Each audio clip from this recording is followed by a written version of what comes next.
बोलो सच्चिदानंद भगवान की जय। सच्चिदानंद रूपाय विश्वोत्पत्त्यादिहेतवे तापत्रय विनाशाय श्रीकृष्णाय वयं नमः। बोलो गोपाल कृष्ण भगवान की जय। देवोत्थान एकादशी व्रत कथा। यह कथा नारद जी और ब्रह्मा जी के बीच में संवाद है। नारद जी बोले, हे जगतपिता ब्रह्मा, कृपा करके आप मुझे देवोत्थान एकादशी व्रत और कथा इसका महात्म्य बताएं। अतः यह एकादशी व्रत कैसे करना चाहिए। तब जगत पिता ब्रह्मा बोले, हे नारद, समस्त पापों को नष्ट करने वाली तथा पुण्य और भक्ति प्रदान करने वाली को देवोत्थान एकादशी कहा जाता है। मैं ये कथा आपको सुनाता हूँ। हे नारद, भागीरथी गंगा मनुष्य को तभी फल देती है जबकि कार्तिक मास की शुक्ल पक्ष की जो एकादशी देवोत्थान एकादशी है उसका व्रत किया जाए। यानी कि जो जीव कार्तिक मास के देवोत्थान एकादशी का व्रत करते हैं, यह भागीरथी गंगा भी उसी को शीघ्र फल देती है। फिर नारद जी ने पूछा, हे जगत पिता, जो संध्या को भोजन करे क्या उसे भी उतना फल मिलता है, या जो एक समय भोजन करे एक समय फलाहार करे क्या एकादशी का उनको भी उतना ही फल मिलता है। कृपा करके विधाता आप मुझे यह सब समझाएं। तब ब्रह्मा जी ने कहा, हे नारद, एक संध्या को भोजन करने में एक जन्म के तथा रात्रि के यानी एक दिन और रात्रि के भोजन करने से, 2 जन्म और पूरे दिन उपवास करने से 7 जन्मों के पापों का नाश हो जाता है। जिस वस्तु का त्रैलोक में मिलना असंभव है, वह वस्तु देव उत्थान एकादशी के व्रत से सहज में ही प्राप्त हो जाती है, सहज में ही मिल जाती है। देव उत्थानी एकादशी के प्रभाव से सुमेरु पर्वत जैसा भी पाप नष्ट हो जाता है। जिसको एकादशी के प्रभाव के बारे में जानकारी है, पहले तो उससे पाप होना ही नहीं चाहिए, और अगर उसके द्वारा कोई पाप हुआ भी है तो उसको एकादशी व्रत अवश्य करना चाहिए। इसीलिए ब्रह्मा जी ने कहा कि पाप अगर पहाड़ के समान भी हो तब भी देव उत्थान एकादशी का व्रत उन समस्त पापों को नष्ट कर देता है। हे नारद जी, जो कोई श्रद्धा पूर्वक थोड़ा भी पुण्य करते हैं, वह पुण्य उनका पर्वत के समान अटल हो जाता है। जो मनुष्य देवोत्थान एकादशी के व्रत में रात को जागरण करते हैं, उनको पूर्व की कथा आने वाली 10,000 पीढ़ियां विष्णु लोक में निवास करती हैं और नरक लोक में कष्ट भोगते हुए पितृगण स्वर्ग में जाकर के सुख भोगने लगते हैं। यदि गलती से कोई पाप ऐसा हुआ है, पितरों से भी अगर कोई गलतियां हुई हैं और आप यह देव उत्थान एकादशी का व्रत करते हैं, तब भी यह पितरों का भी मोक्ष कर देने वाली है। ऐसा अद्भुत महात्मा इस एकादशी व्रत का है। ब्रह्म हत्या आदि महान पाप भी इस प्रबोधिनी एकादशी के प्रभाव से नष्ट हो जाते हैं। रात्रि जागरण का फल अश्वमेध यज्ञ आदि के फलों से भी तथा भूमि, स्वर्ण और गोदान, यह जो दान की सामग्रियां बताई गई हैं, यह इस प्रबोधिनी एकादशी में अति उत्तम है। अगर आपसे रात्रि को जागरण नहीं हो पाता तो आप एकादशी के दिन यह दान करें तो आपको वह रात्रि जागरण के फल के समान ही प्राप्त होगा। इस लोक में उसी मनुष्य का जीवन सफल है जिसने प्रबोधिनी एकादशी व्रत के द्वारा अपने कुल को पवित्र किया है। इस लोक में जितने भी तीर्थ हैं वह देवोत्थान एकादशी का व्रत करने वाले के घर में वास करते हैं। मनुष्य को समस्त कर्म का त्याग करके ईश्वर की प्रसन्नता के लिए इस कार्तिक मास की एकादशी का व्रत अवश्य ही करना चाहिए। इस व्रत के प्रभाव से मनुष्य पुनः जन्म नहीं लेता तथा कार्तिक वाचिक और मानसिक, कायिक, वाचिक और मानसिक तीनों पापों को नष्ट कर देने वाली यह एकादशी है। इस दिन जो दान, जप, होम, यज्ञ आदि भगवान की प्राप्ति के लिए किया जाता है उसका पुण्य अक्षय होता है, यानी कि वह पुण्य कभी मिटता नहीं है।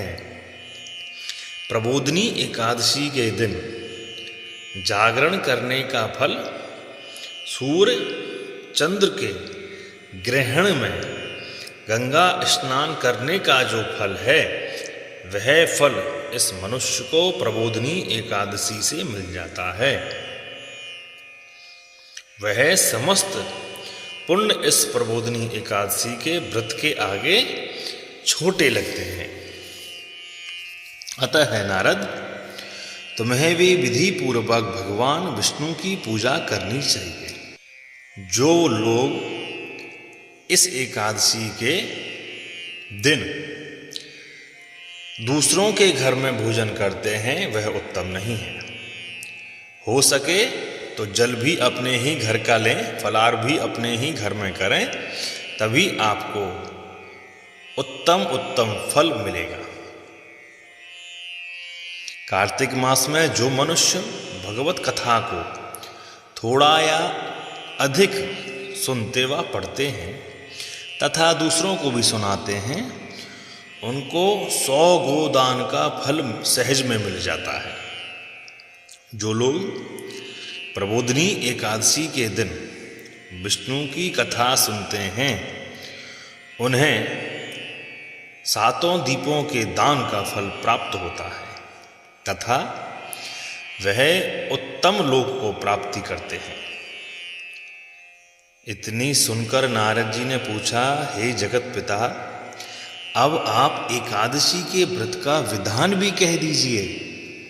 ब्रह्मा जी ने कहा, हे नारद जी, एकादशी के दिन मनुष्य को ब्रह्म मुहूर्त में उठना चाहिए और नदी, तालाब व कुआं आदि पर स्नान करके व्रत का नियम लेना चाहिए। व्रत नियम धारण करते समय कहना चाहिए, हे प्रभु, आज मैं निराहार रह करके दूसरे दिन अन्न का भोजन करूंगा। हे जगदीश्वर, हे जगन्नाथ, आप मेरी रक्षा करना। इस प्रकार प्रभु को विनय करने के पश्चात ही पूजा करके व्रत को प्रारंभ करें। रात्रि जागरण करना चाहिए, भजन कीर्तन गीत गा करके तभी रात्रि व्यतीत करनी चाहिए। इस एकादशी के दिन कंजूसी को त्याग कर भगवान की प्रसन्न मन से फल फूल धूप दीप आदि से भगवान विष्णु की पूजा करनी चाहिए और शंख के जल से श्री विष्णु को अर्घ्य देना चाहिए। जो कोई मनुष्य भगवान की पूजा अर्चना एवं प्रार्थना करते हैं, उनके सन्मुख देव भी हाथ जोड़ उपस्थित खड़े रहते हैं। यानी कि जो भगवान की उपासना करते हैं तो समस्त देवता आपके सामने ही हाथ जोड़ करके खड़े रहते हैं। जो मनुष्य कार्तिक मास में बिल्व पत्र से श्री हरि की पूजा करते हैं, अंत समय पर मुक्ति प्राप्ति होती ही है। जो मनुष्य तुलसी दल द्वारा कार्तिक मास में श्री विष्णु की पूजा करते हैं, उनके जन्म के समस्त पापों का नष्ट होना स्वाभाविक ही है। उनके किए गए हुए पाप सब समाप्त हो जाते हैं। जो मनुष्य कार्तिक मास के नित्य प्रति श्री तुलसी जी के दर्शन या स्मरण अथवा उनको छूते हैं, उनको प्रणाम करते हैं या तुलसी का पौधा भी लगाते हैं, श्री हरि कथा कीर्तन करते हैं अथवा सेवा करते हैं, वह मनुष्य 1000 कोटि युग तक स्वर्ग में निवास करते हैं। हे नारद, जो कार्तिक मास में तुलसी जी का वृक्ष लगाते हैं, उनके कुटुंब में पैदा होने वाले मनुष्य प्रलय काल में अंत तक विष्णु लोक में वास करते हैं। जो मनुष्य कदम के पुष्प से विष्णु की पूजा करते हैं, वह लोग यमराज की यातनाओं को कभी नहीं भोगते। और जो मनुष्य गुलाब के पुष्प से श्री हरि की पूजा करते हैं, उनको मुक्ति तो मिलती ही है एवं शुभ लाभ भी उनको सहज में मिल जाता है। अशोक तथा बकुल के पुष्पों से भगवान की पूजा करने पर अनंत काल तक वह पूजा करने वाला शोक से मुक्त रह सकता है। सफ़ेद और लाल कन्नेर से विष्णु भगवान की पूजा करने पर विष्णु सदा प्रसन्न रहते हैं। जो मनुष्य कार्तिक मास में भगवान विष्णु की पूजा पूर्वादल से करते हैं, वह पुरुष पूजा के फल से भी 100 गुना फल प्राप्त करते हैं। और जो मनुष्य शमी पत्र से भगवान की पूजा करते हैं, वह मनुष्य सरलता से श्री हरि के धाम को प्राप्त कर लेते हैं। जो श्री हरि की पूजा चंपक पुष्प से करते हैं अथवा सुवर्ण और केतकी पुष्प श्री हरि पर चढ़ाने वाले जो लोग हैं, उनको करोड़ों जन्म तक उनके कभी पाप नष्ट नहीं होते, अतः वह हमेशा स्वर्ग में वास करते हैं। श्वेतद्वीप में जन्म लेने वाले मनुष्य को पीले या रक्त वर्ण के कमल से भगवान श्री हरि की पूजा करनी चाहिए। प्रातःकाल नदी में स्नान करना चाहिए। तब स्नान करने के पश्चात श्री हरि से प्रार्थना करते हुए अपने घर को आना चाहिए और भगवान विष्णु की पूजा करनी चाहिए। तत्पश्चात ब्राह्मणों को भोजन करा उचित दक्षिणा देकर उनको विदा करना चाहिए और गोदान आदि से उस दिन की दक्षिणा गोदान भी होनी चाहिए। रात्रि के समय जिस ब्राह्मण को भोजन कराए, उसी ब्राह्मण को स्वर्ण सहित बैल दान करना चाहिए। जो मनुष्य स्नान करने से उन सबको दही तथा शहद का दान करना चाहिए। जो मनुष्य फल की आशा करते हैं उन्हें फल का दान करना चाहिए। ऐसा यह अद्भुत व्रत करना चाहिए। दूध तथा अन्न व चावलों का दान करना चाहिए। जो मनुष्य इस व्रत को भूमि पर शयन करके करते हैं उनके समस्त पाप नष्ट हो जाते हैं।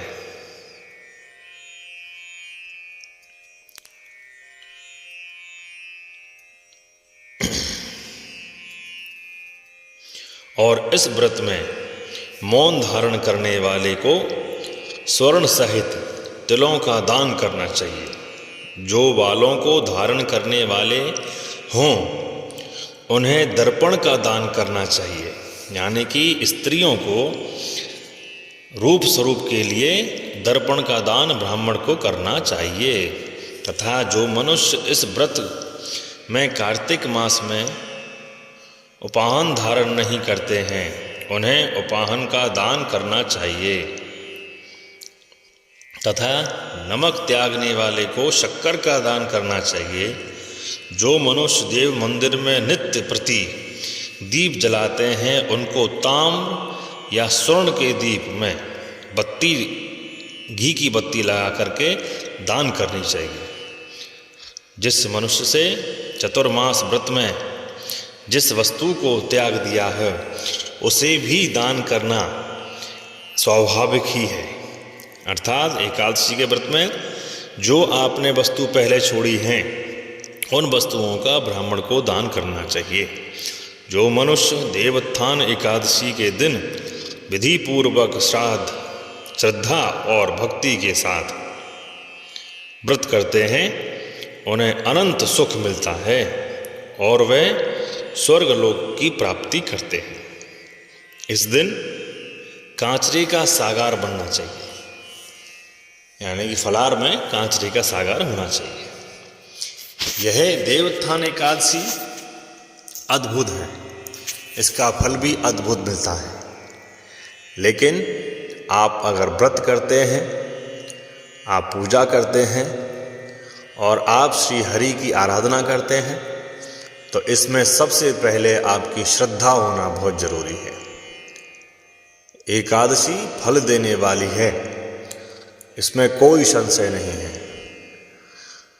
जिनके वर्षों वर्षों के काम नहीं होते हैं, परिवार में अनिष्ट होता रहता है, मनचाही वस्तु नहीं हो पा रही है, उनके भी घर में अगर नित्य एकादशी अर्थात जब भी एकादशी आए, 15 दिन में एक बार एकादशी आती है, उनमें से भी जो मुख्य एकादशी हैं, बल्कि मैं ये कहूँगा मुख्य एकादशी तो सारी ही हैं, 24 एकादशी साल में हैं, हाँ, और 2 एकादशी जो अधिक मास में आती हैं वो है। इन सभी एकादशियों का व्रत करने वाला कभी निरोगी नहीं रहता, कभी निर्धन नहीं हो सकता, हमेशा धन उसके पास होता है, हमेशा ऐश्वर्य उसका बढ़ता रहता है, हमेशा परमात्मा की कृपा उसके परिवार पर बनी रहती है। एकादशी का महात्म केवल सुनकर के ही नहीं छोड़ना चाहिए, उस एकादशी को विधि पूर्वक करना भी चाहिए। और एकादशी व्रत करते समय या कोई भी अन्य व्रत करते समय ध्यान रहे आपको क्रोध नहीं आना चाहिए। उस दिन आप भगवान से प्रार्थना करें, हे प्रभु, हे जगन्नाथ भगवान, आज मेरे ऊपर कृपा करो, मेरी एकादशी सुखपूर्वक पूर्ण होनी चाहिए। यह एकादशी व्रत करें, परमात्मा की पूजा करें, परमात्मा आपको कभी भी किसी वस्तु की कमी नहीं होने देगा। एक बार प्रेम से बोलिए, बोलो सच्चिदानंद भगवान की जय। जन्मादिश्च तोन्मयादितरताचार्थे सविज्ञस्वराट् तेने ब्रह्म हृदय आदि कवये मुह्यन्ति यत्सूरयः तेजो वारिमृदां यथा विनिमयो यत्तत्र सर्गो मृषां धाम्ना स्वेन सदा निरस्तकुहकं सत्यं परं धीमहि। बोलो कृष्णचंद्र भगवान की जय। श्री वृंदावन धाम की जय। जय जय श्री राधे। बोलो एकादशी महारानी की जय। जय श्री कृष्ण। राधे राधे।